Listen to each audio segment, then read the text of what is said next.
والله يعني أول حاجة يعني يعني أن الشعب المغربي يتنبه. المهم أن يردوا البال لواحد القضية مهمة جدا، وهي أن الشيء اللي كيروجوا هاد الحلايقية ديال الحلايقية في المساجد أو في الإذاعات، أو المهم على على الشيعة، في واحد النسبة كبيرة أنها ما صحاش. يعني انتم ما اذا كنتوا غتبحثوا على التشيع الاصيل، على الاسلام الحق، على الدين الاصيل، يعني دين محمد وآل محمد، راه هادو ما غيفيدوكم في والو. لا بد انكم ترجعوا يعني المصادر، تقلبوا يعني تبحثوا، يعني تعياو، يعني تبذلوا واحد المجهود. وحنا يعني واخا يعني ربما كنا كنتكلموا بواحد واحد الحديه في الكلام وسميتو، حنا يعني كنحترموا هذا يعني انتم الا كنتم كان اختياركم مثلا هذا المذهب المالكي ماشي مشكله، حنا يعني كنحترمكم كاشخاص، ولكن يعني ما كنحترموش هذا الفكر هذا اللي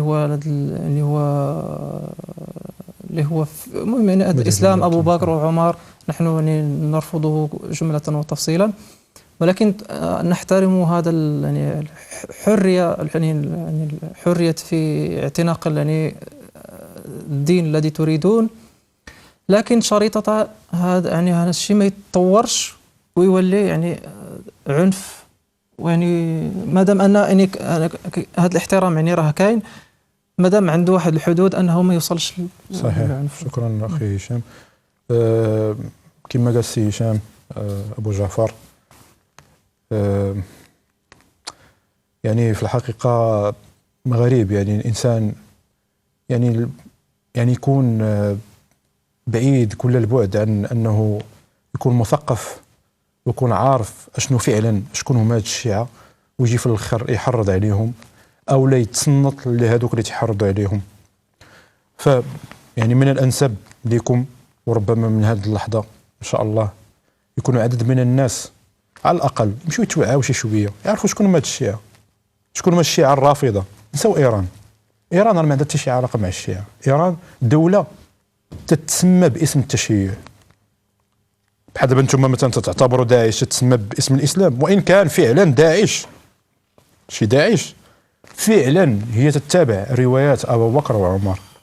ولكن انا بس للمقاربه، فقط للمقاربه بغيت نقول هذه النقطه، انه كما نتوما ما تترضاوش ان شي واحد يقول لكم داعش راها تتمثل الاسلام، كذلك حنا تنعتبروش ايران شيعيه. ايران واخده هاد الشيعه والتشيع الاهل البيت عليهم السلام كجسر. ولكن عودا على بدء باش نبقاوش تنلصقوا ايران زعما تبان بحال تنلصقوا ايران، ولكن بغيت نبين هذه النقطه. حنا لا ولاء لنا لايران، الولاء ديالنا المطلق والوحيد وفقط لله سبحانه وتعالى، ولرسوله صلى الله عليه واله، ولاهل البيت عليهم السلام. انما وليكم الله ورسوله والذين امنوا الذين يقيمون الصلاة ويؤتون الزكاة وهم راكعون. فقط هذه الآية القرآنية تتبين شكون هما الولاء ديالي لمن. أما تقول لي الولاء ديالي لهذا بما أنني طعت في محمد السادس دوك أنا ماشي مواطن صالح ولا ديك الهضرة، راه هذه الهضرة راه ما عندها حتى شي علاقة مع اللغة ديال القرآن. لغة القرآن الكريم تتحدد لك هاد الله سبحانه وتعالى، وتتحدد لك رسول الله صلى الله عليه وآله، وتتحدد لك أهل البيت عليهم الصلاة والسلام اللي هما المقصود بالمؤمنين في القرآن. لا رجعتوا الروايات ديالكم ولا رجعتوا الآيات أخرى تتعزز وكقرائن لهذه الآية القرآنية الشريفة، غتعرفوا وأن أصلا الحديث النبوي تقول إني تارك فيكم، بما معنى إني تارك فيكم ما إن تمسكتم بهما لن تضلوا بعدي أبدا، كتاب الله وعترتي أهل بيتي عليهم الصلاة والسلام، لن يفترقا حتى يردا علي الحوض. وفي لفظ آخر فانظروا فيما تخلفوني فيهما، بما معناه هاد فانظروا فيما تخلفون فيهما. أنا غنعاود نقولها لكم، انظروا فيما تخلفون فيه رسول الله صلى الله عليه وآله. فهاد الجوج كتاب الله واش بصح انتم متابعين كتاب الله، متابعين حقوق الانسان اللي مذكوره في كتاب الله، متابعين التعايش السلمي اللي تذكروا كتاب الله، متابعين الايات القرانيه الشريفه اللي تتهز الانسانيه والبشريه لاعلى مقام او لا. وكذلك من الجانب الاخر واش انتم فعلا متابعين اهل البيت ديال رسول الله صلى الله عليه واله اللي هم مذكورين في حديث الكساء الخمسه المعصومين عليهم الصلاه والسلام، محمد صلى الله عليه وآله، وعلي عليه السلام، وفاطمة عليه السلام، والحسن عليه السلام، والحسين عليه السلام، والذرية الصالحة 9 المعصومين من ولدهم. واش انتم فعلا متابعينهم؟ واش فعلا تعتبروا راسكم توالون أهل البيت عليهم الصلاة والسلام أو لا؟ إمتى غتفيقوا؟